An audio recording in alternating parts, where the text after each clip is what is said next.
This story was sent by Joseph Robinson and took place in 2017. He had just moved into his first apartment after moving out of his parents' house. It was an old two-story home built in the 1930s and had been converted to 3 units with 2 downstairs units and 1 upstairs unit. Joe was in the upstairs unit, which was a decent-sized 2-bedroom unit with a large kitchen and a pantry. He lived with his German Shepherd. At the time, only 1 of the bottom units was rented out, and he knew this because there was a car parked under one of the 3 spaces in the back of the building. That was the only way he could know someone was there, as they never left the house. And Joe knew this because he worked from home most days and did event photography during the night at a local theater. Throughout the time, Joe would be home during the day.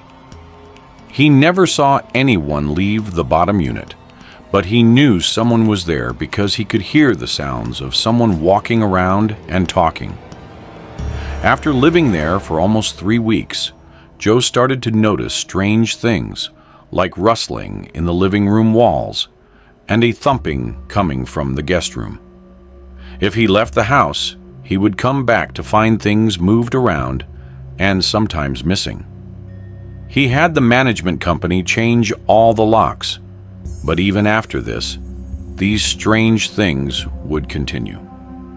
One night, the theater was closed for repairs, so Joe didn't leave the house that night. Joe's brother needed to borrow his car, as his was in the shop. The house was about a 10-minute walk from the downtown car garage, where his brother had just left his car. So Joe's brother just walked over to borrow his car. The two caught up a bit, and then he took Joe's car to do whatever it was he had to do. Joe stayed inside for the rest of the day and got caught up on some editing he had been putting off.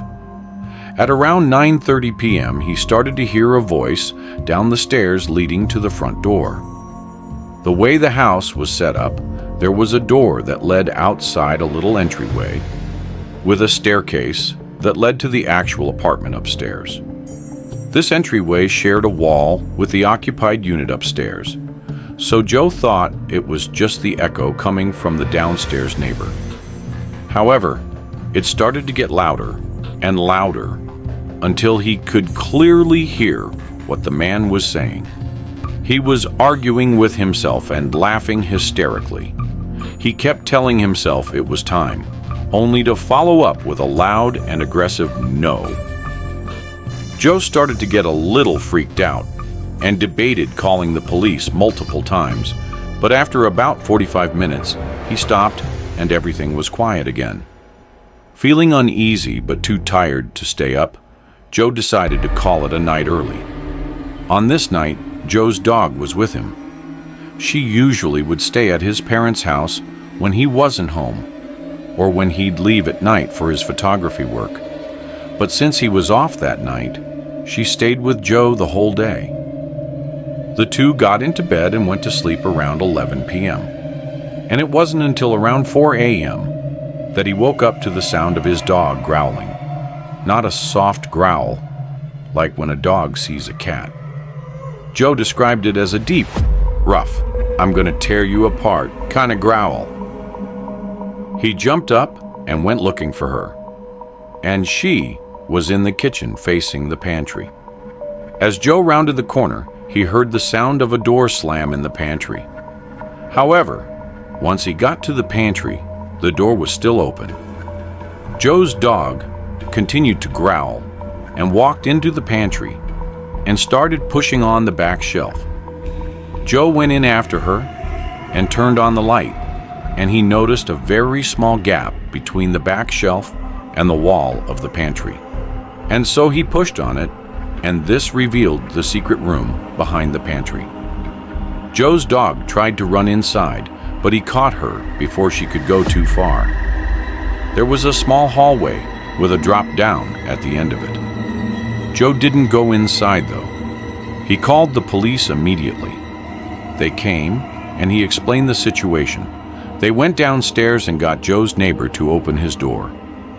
What they found was disturbing. They found a large hunting knife and a panel missing from a wall in his closet that led to the room in Joe's pantry.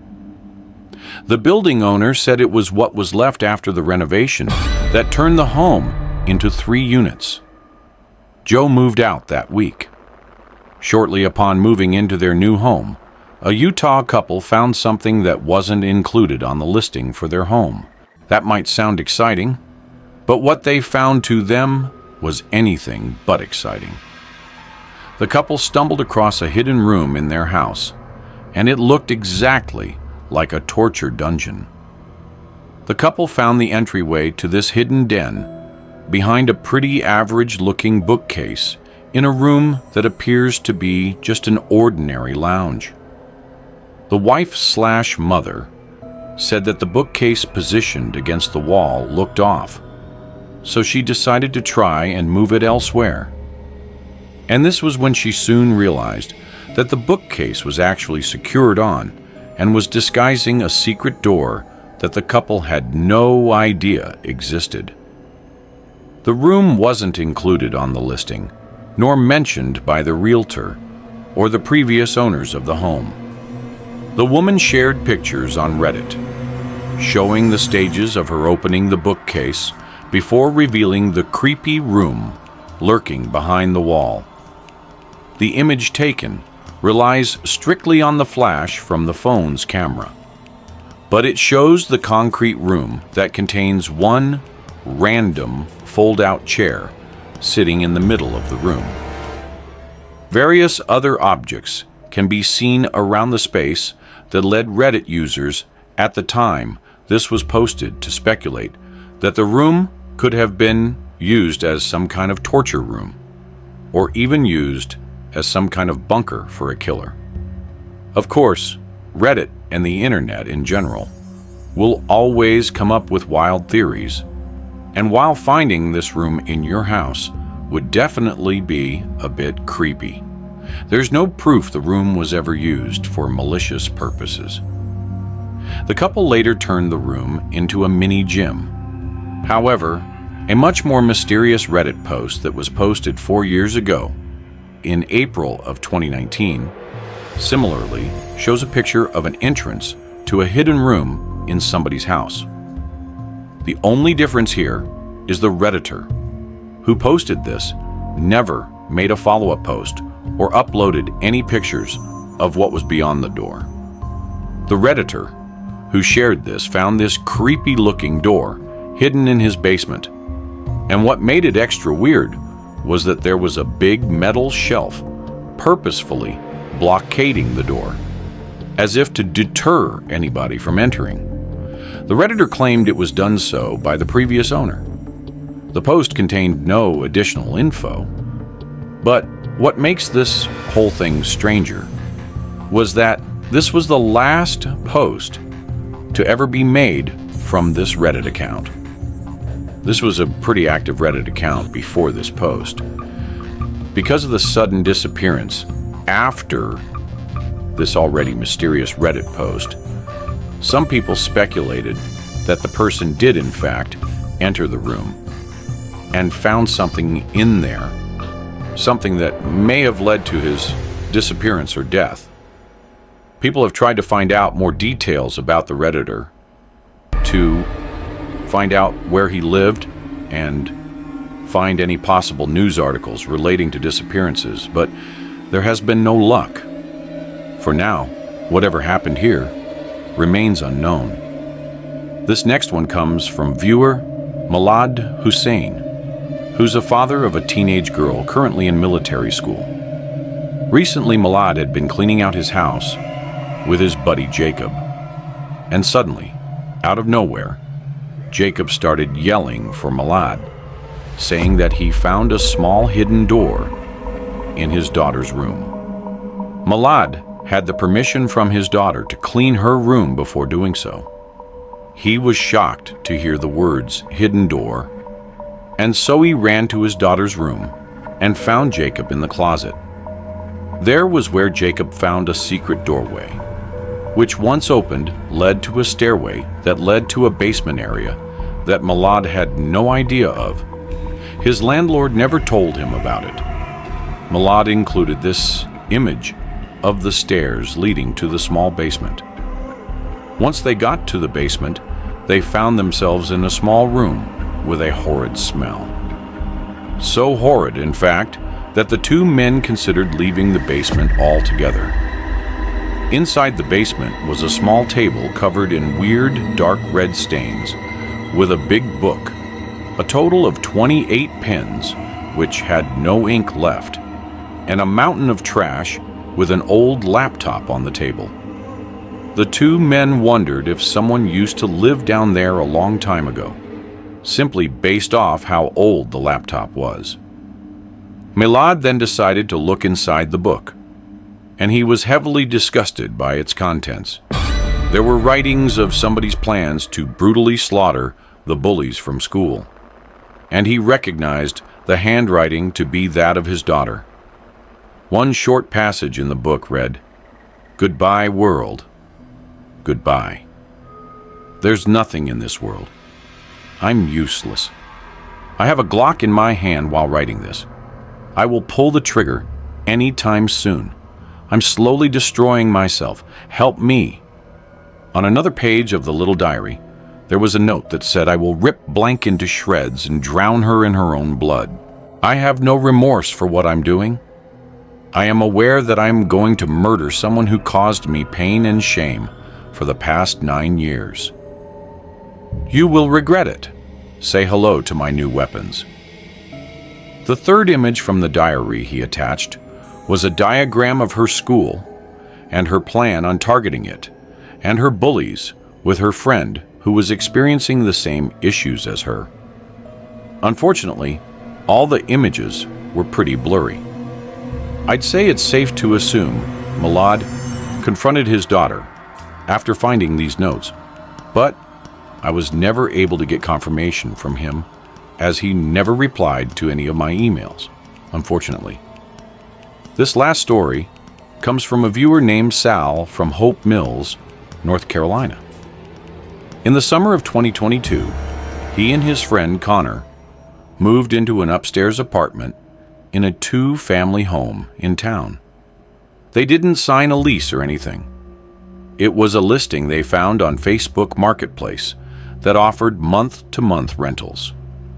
Sal contacted the landlord, Tom, who did not live in the house.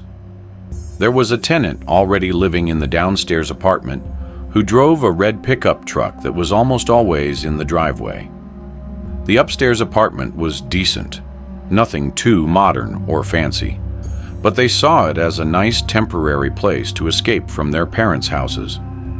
The apartment had 2 bedrooms, ample closet space, a living room, 1 bathroom, and a small kitchen. The 2 bedrooms were on opposite sides of the floor, with a long hallway connecting them, and the living room in the middle of the hallway. All of the rooms and the hallway were carpeted. There was a big closet in the hallway that would otherwise be used as a jacket closet. But given that they were only going to be there for the summer, they were going to use this as a small storage closet. Right from the get-go, Sal would feel like he'd be hearing noises coming from above the apartment, usually cracks in the wood that he would keep dismissing for normal house noises. But on one of the first nights in the apartment, right above Sal in his bed, he heard what he was almost positive were footsteps.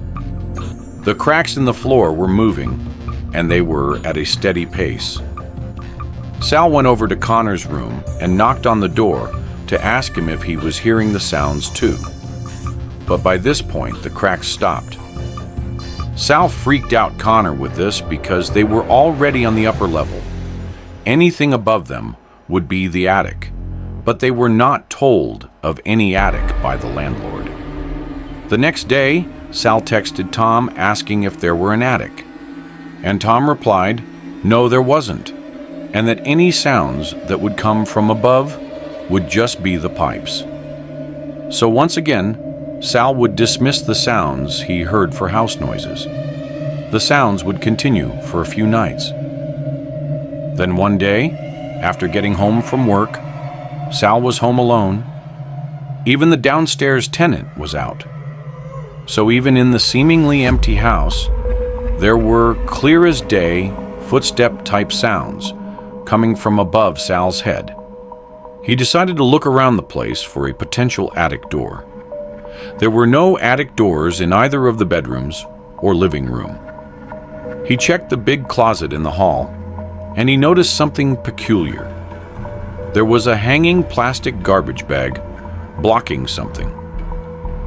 He moved it aside to realize there was a white door, and beyond the door was a stairway leading up to another door. Sal quietly went up the stairs and opened the rickety-looking wooden door at the top. And what was beyond the door was the last thing he ever expected. There was a cramped, unkempt-looking apartment up there.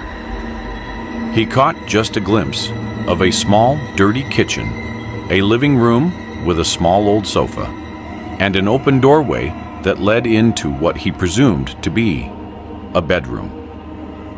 Sal stated that it smelled like human waste up there, and the unbearable stench was about to chase him out of there anyway before he heard cracks in the floor come from inside that small bedroom-looking room.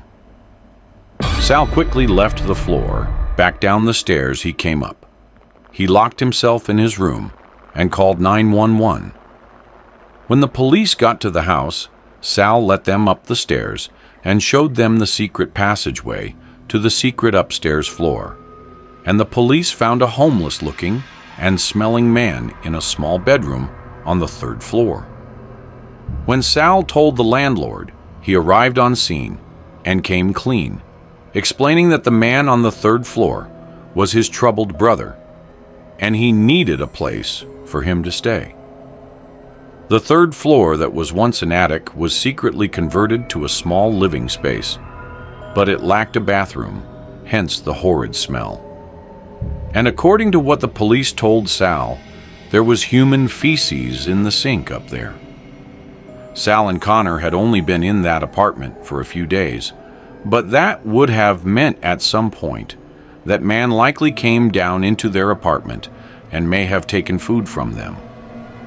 The landlord was arrested for breaching a number of tenant privacy rights, which, even without a lease, month-to-month renters are still protected under these laws.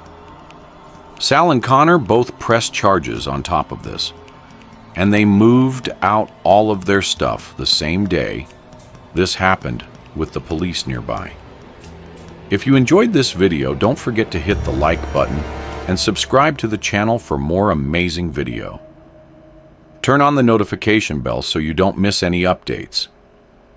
All right, that's it for today. Take care, and I'll see you in the next one.